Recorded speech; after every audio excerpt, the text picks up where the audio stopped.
بچه هم بریم ترشی درست کنیم. الان فصل غرفه است. غرفه و ترشک تو این فصلا رشد میکنن. غرفه به این شکل پر از هزاران خاصیت دارویی و خوردنی. اینجوری هم میشه خورد. تو ترشی هم میشه استفاده کرد و تو سالاد و غیره میشه استفاده کرد. پر از ویتامین و کلسیم و هزاران خاصیت دیگه. شیشه ظرف مورد نظرمان انتخاب میکنیم.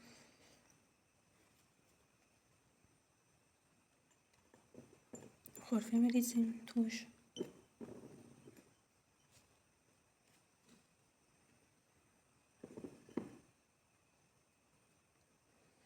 بچه ها فقط به یه نکته اشاره کنم که موقع درست کردن ترشی حتما به اینا دقت کنید. اینو ببینید، اینا برگ‌های مریض هستند و نباید از اینا استفاده کنیم. میتونیم از این بالای گرد که تخم هست دانه ها استفاده کنیم، ولی بقیه برگ‌هاشو و ساقه هاش استفاده نمی کنیم. میندازیم دور.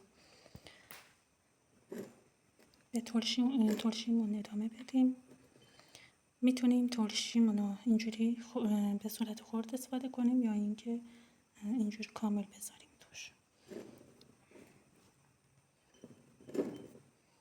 بعد سیر میندازیم،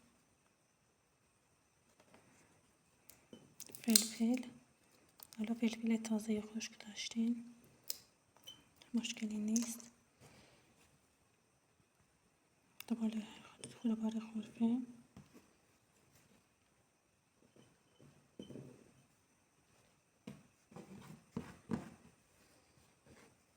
سیر، بازم فلفل کمی،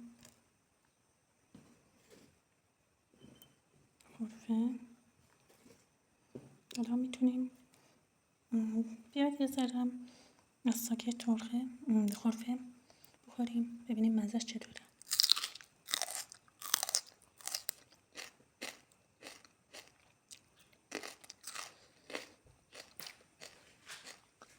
یه مزه خوب عالیم، هم ترشه هم شیرینه.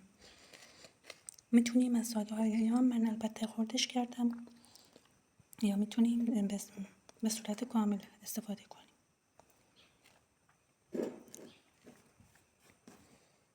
اینا رو ریختیم. حالا مثلا اینا اینجوری میتونیم به صورت کامل بذاریم.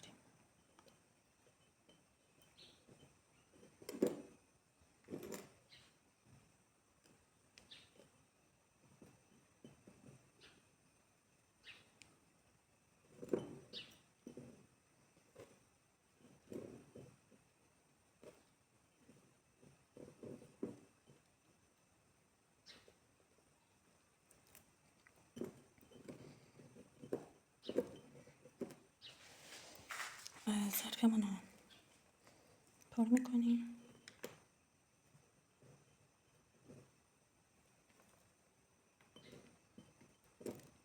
بعد دوباره سیر، کمی فلفل. بعد از این ساقه ها به صورت کامل میذاریم.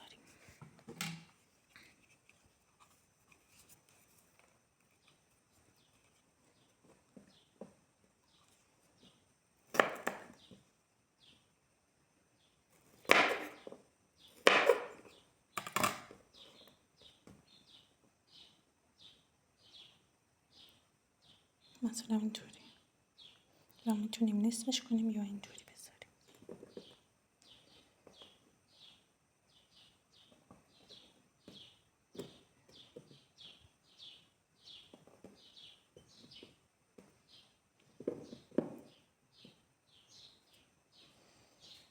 بعد مخلوط آب استرک و نمک که قبلا آبمون جوشیده شده،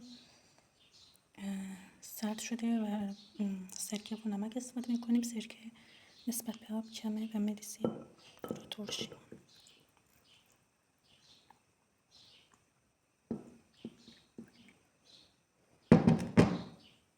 بعد در